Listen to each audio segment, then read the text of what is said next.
안녕하십니까. 안전감염 제13강 강의를 시작하겠습니다. 이 분야는 감염성 질환 한 문제, 복지연구 한 문제, 안전관리 두세 문제 해서 약 한 4문제 내지 5문제가 출제되고 있습니다. 문제 난이도는 상식적인 문제들이 거의 99% 가까이 일어나니까 크게 어려움이 없을 겁니다. 자, 감염성 질환 예방. 그 첫 번째는 손 씻기입니다. 손 씻기. 손 씻기인데 이 파트는 예전에는 이제 감염성 질환이라고 시험 문제 나오면 무조건 여기 손 씻기가 답이었습니다. 손 씻기. 손 씻기가 답이었습니다. 이 손 씻기. 근데 지금은 그 손 씻기 중에서도 이 세부적인 사항, 그러니까 이번에 교재가 바뀌면서 이것이 추가됐거든요. 이 파트가 나올 가능성이 상당히 높습니다. 그래서 이 부분을 좀 유심히 보시고, 두 번째 여러분들이 좀 보셔야 될 부분은 엄지손가락을 단독적으로 하는 이유, 여기에 대해서 여러분들이 좀 신경 쓰시면 좋은 결과를 가져올 수 있지 않나 이렇게 생각됩니다.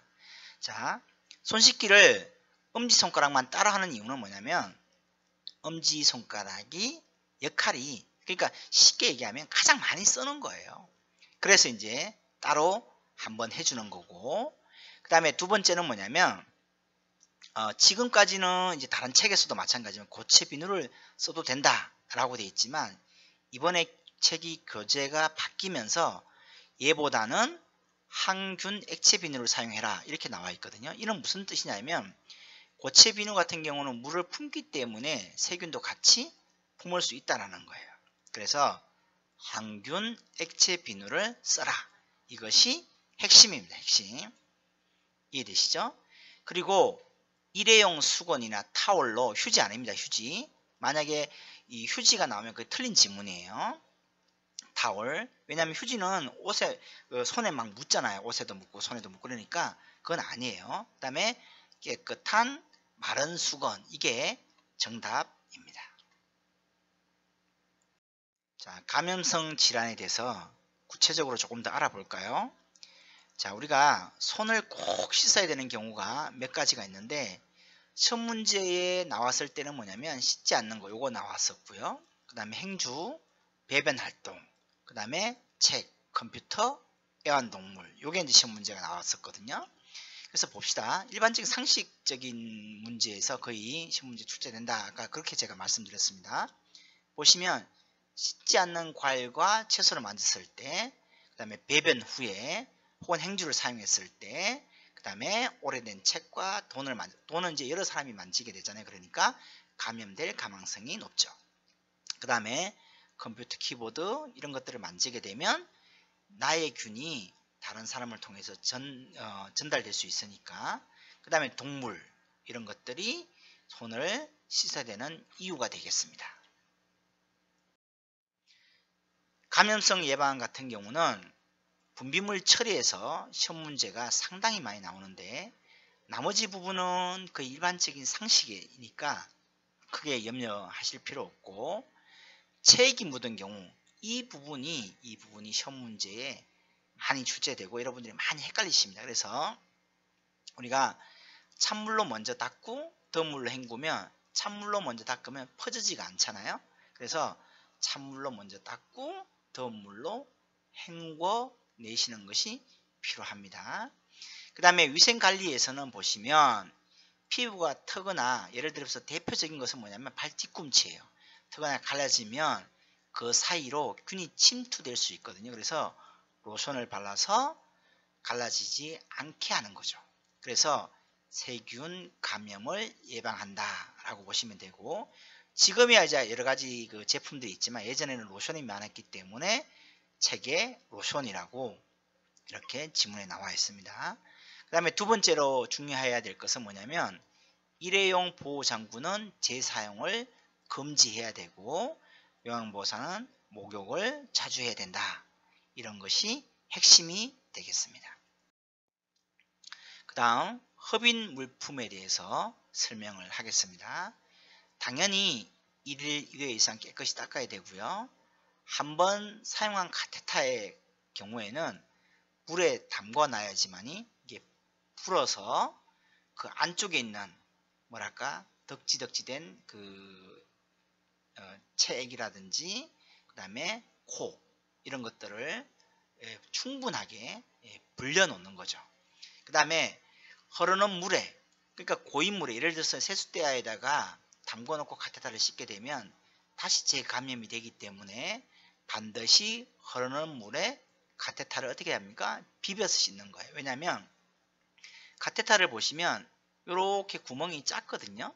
그러면 여기에 이렇게 오물질이 묻어 있으면 이게 잘 씻기지가 않아요. 그래서 비비면 서로 마찰 때문에 여기 있는 우물들이 쉽게 떨어져 나간다는 거예요. 그 다음에 전용 냄비에 소독할 컵과 카테터를 넣고 몇 분 이상?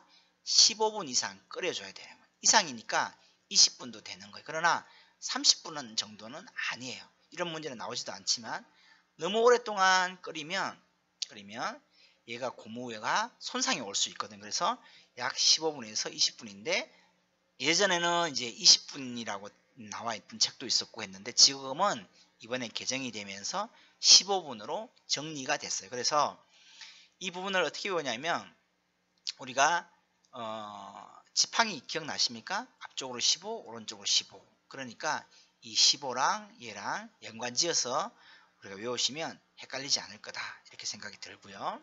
그 다음에 중요한 것은 자연 건조를 해야 된다는 거예요. 그래서 태양에다 널어 말리면 고무가 상해서 녹아서 붙어버려요. 그래서 태양초 절대 아닙니다. 태양초 고추는 태양초가 좋지만 그 카테타는 태양초가 안 좋아요. 그래서 반드시 그늘진 곳에서 말려서 사용하는 것이 좋습니다. 이해되시죠? 그래서 카테타 고무 제품은 15분 이상 끓인 후에 쟁반에서 널어 말리는데 가능하면 아까 말씀드린 것처럼 그늘에서 건조해야 되고 사용한 물품은 깨끗이 씻어서 소독을 해야 되는 거예요. 그래서 가장 중요한 것은 이거 15분 이상, 그 다음에 그늘에 건조, 그 다음에 흐르는 물, 반드시 흐르는 물 비벼 씻는다. 이거 중요합니다. 꼭 좀 기억하셨으면 좋겠습니다.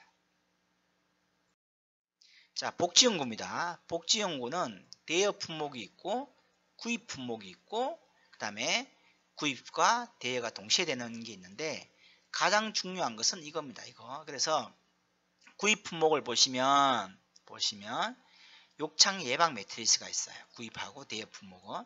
이게 왜 중요하냐면 욕창 환자들이 워낙 많이 생기니까 나라에서 지출되는 비용이 너무 많은 거예요. 그래서 구입과 대여가 동시에 되게끔 만들어 놓은 겁니다. 그 다음에 나머지는 대여 품목이 있고 구입 품목이 있거든요. 그래서 이 구입 품목은 생각하지 마시고 대여 품목을 생각하시면 아마 쉽게 정리가 될 겁니다. 자, 보십시오. 대여 품목은 우리가 조금 비싼 거예요. 주로 보면 수동 휠체어, 전동 침대, 수동 침대, 이동 욕조, 목욕 리프트, 배 감지기, 경사로 이런 거에서 얘는 좀 주로 싼 거예요. 값이 좀 덜 나가는 거예요. 그래서 얘는 가격이 좀 나가는 고가, 얘는 저가 이렇게 보시면 돼요. 그래서 요것을 이렇게 느낌상으로 외우시면 아마 헷갈리지 않을 거예요. 그 다음에 그림하고 비교를 한번 해보셔도 좋습니다. 그래서 다음 중 대여 품목이 아닌 것은 구입 품목이 아닌 것은 이렇게 시험 문제 나오거든요. 그래서 대여 품목만 기억을 하시라. 침대에 뭐 한 150만원, 이것도 마찬가지 200만원, 전동 침대가 200만원, 얘는 한 150만원 가까이 갈 거예요. 그 다음에 얘는 뭐 30에서 뭐 한 50 정도 요 사이 왔다 갔다 하거든요. 물론 싼 것도 있습니다. 그래서 여러 가지 어쨌든 얘는 비싼 거다라고 보시면 돼요. 자, 대여 품목 7종과 구입 품목에 대해서 내구 현안에 대한 시험 문제가 자주 출제되는데 이 부분에 대해서 정리를 해드리겠습니다. 자, 10년이면 강산도 변한다 라는 속담이 있습니다. 이는 10년이라는 시간이 오랫동안 아주 긴 시간이라고 정리할 수 있겠습니다. 그렇다고 본다면 전동 침대, 수동 침대는 아주 오랫동안 사용을 할 수 있죠. 그래서 우리는 10년 이렇게 정리하시고, 경사로는 8년인데 팔팔한 인생이 되면 경사나죠. 그러니까 경사로는 몇 년? 8년 이렇게 생각하시면 되고, 그 다음에 욕창에 관계된 것은 제가 정리를 좀 해보겠습니다. 침대에 이렇게 누워있게 되면 2시간마다 한 번씩 체위 변경을 해라 라고 의학적 기초지식에서 말씀을 드렸습니다. 그러면 침대에서 누웠을 때는 2시간이고 휠체어에 앉아있을 때는 몇 시간이었죠? 네, 그렇습니다. 1시간. 그래서 2 플러스 1은 얼마입니까? 3. 그래서 욕창에 관계된 것은 3년이다 라고 보시면 됩니다. 그러나 목욕 리프트 얘는 우리가 목욕을 하게 되면 욕창 예방이 더 잘 된다 라고 정리했을 때 얘도 욕창하고 상관관계가 있죠. 그러니까 3년 이렇게 보시면 되고요. 그 다음에 나머지는 이 이외의 나머지는 주로 5년이다 라고 정리하시면 쉽겠습니다. 그런데 이 지팡이 의외로 시험 문제 많이 나오는 부분입니다. 이 지팡이는 여기 보시면 몇 년이라고 되어 있죠? 네, 여러분들 보시는 것처럼 2년이라고 되어 있습니다. 2년. 그러나 이것도 외우실 필요가 없고 지팡이 모양을 한번 보세요. 이렇게 해서 이렇게 가서 이렇게. 그럼 몇 년이죠? 이게 숫자 2하고 닮아 있죠? 그래서 얘는 몇 년? 2년. 그래서 이렇게 정리하시면 이 숫자가 헷갈리지 않을 겁니다. 휠체어 타이어입니다.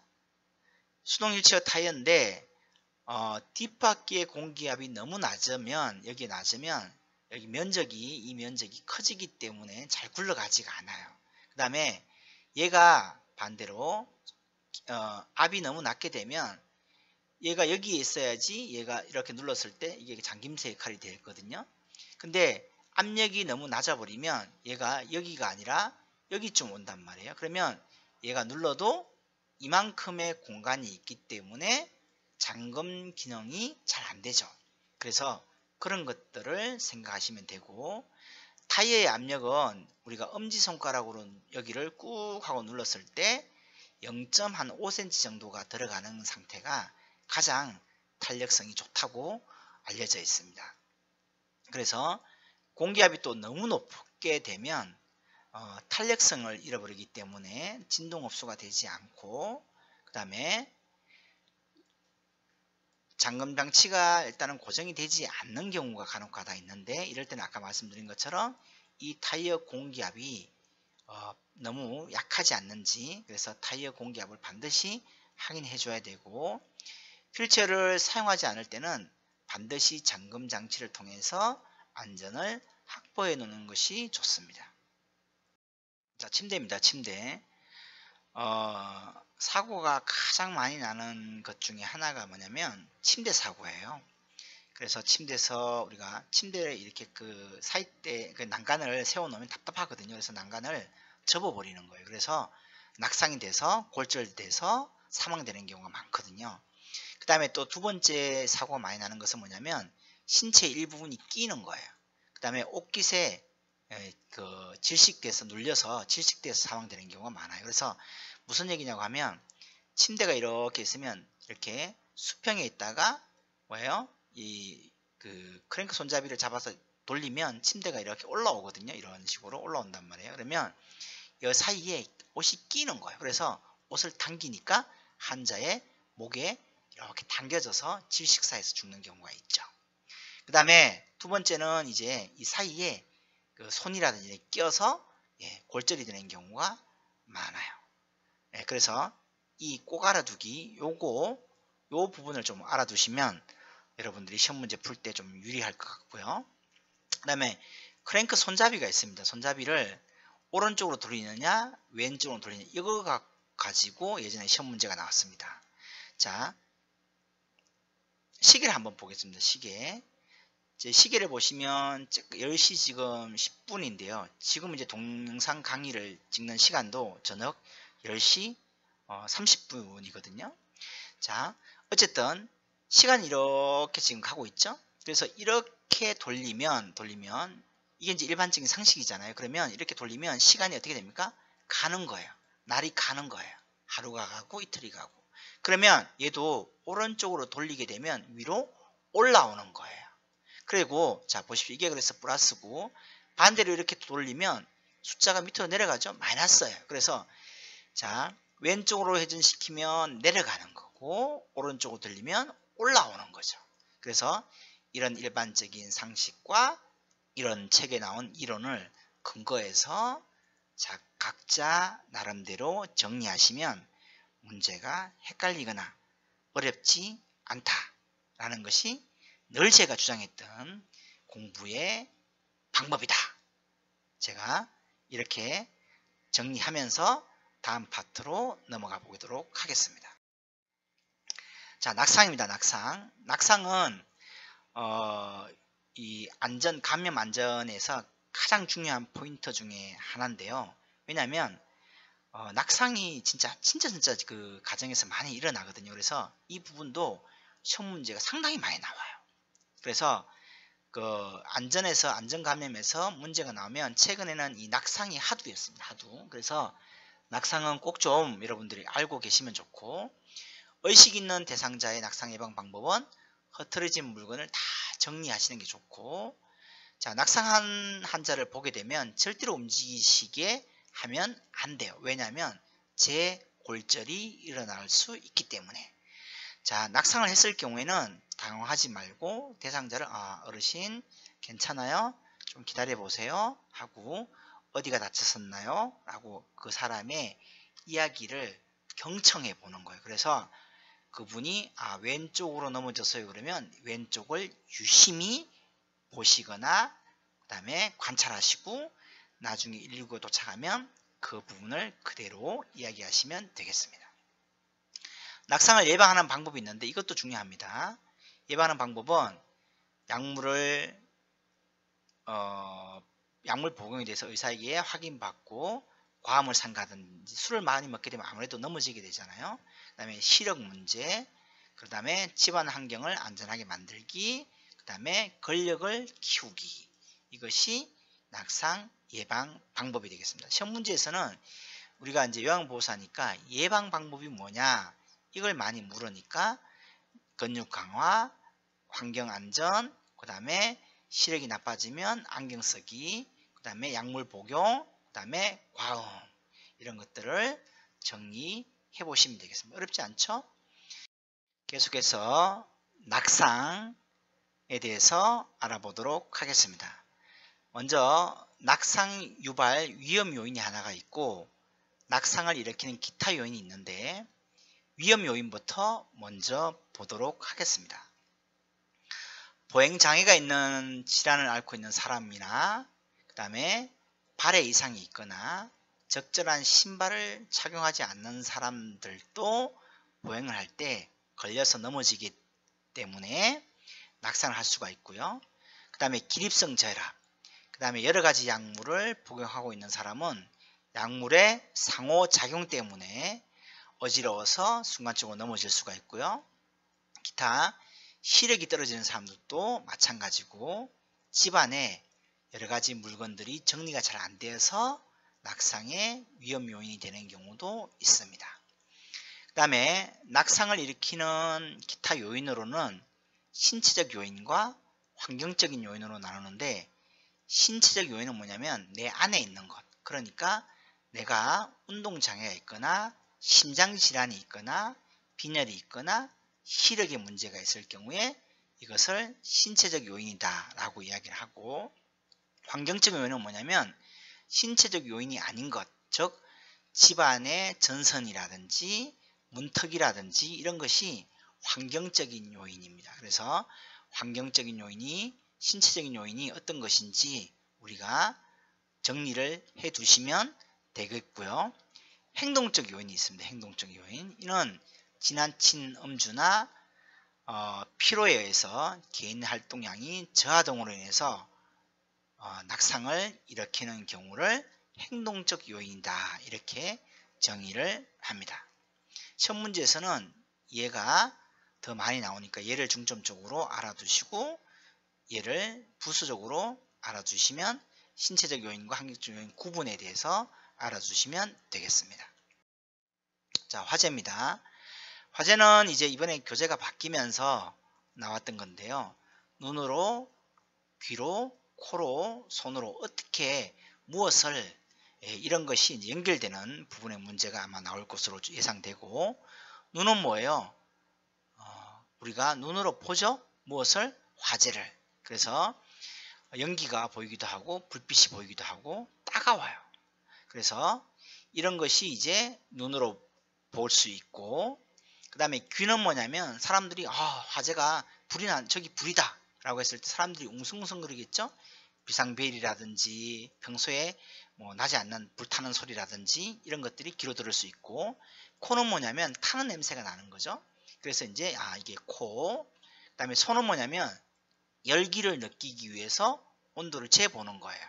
그래서 예를 들어서 손바닥으로 재는 것이 아니라 손등으로 재보는 거예요. 그래서 예를 들어서 철문이 있다면 철문에 가까이에 손등으로 살짝 근처에 가보는 거죠. 그래서 열기가 느껴진다면 문을 열지 말고 바깥에는 뭐예요? 지금 화재가 일어나고 있다는 거거든요.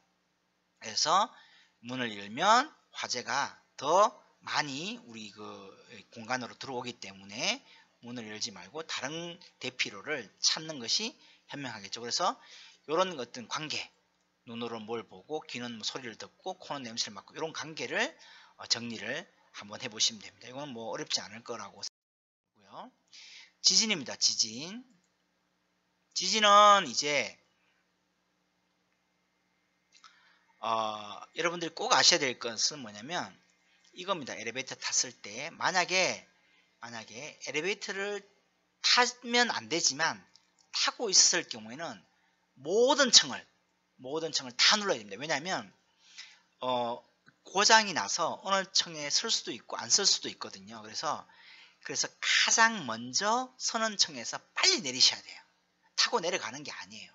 그 다음에 집 안에 있을 때는 탁자 아래로 가는 것이 좋고, 집 밖에 있을 경우에는 가방이나 어떤 물건을 가지고 머리를 보호하는 것이 핵심이 되겠습니다.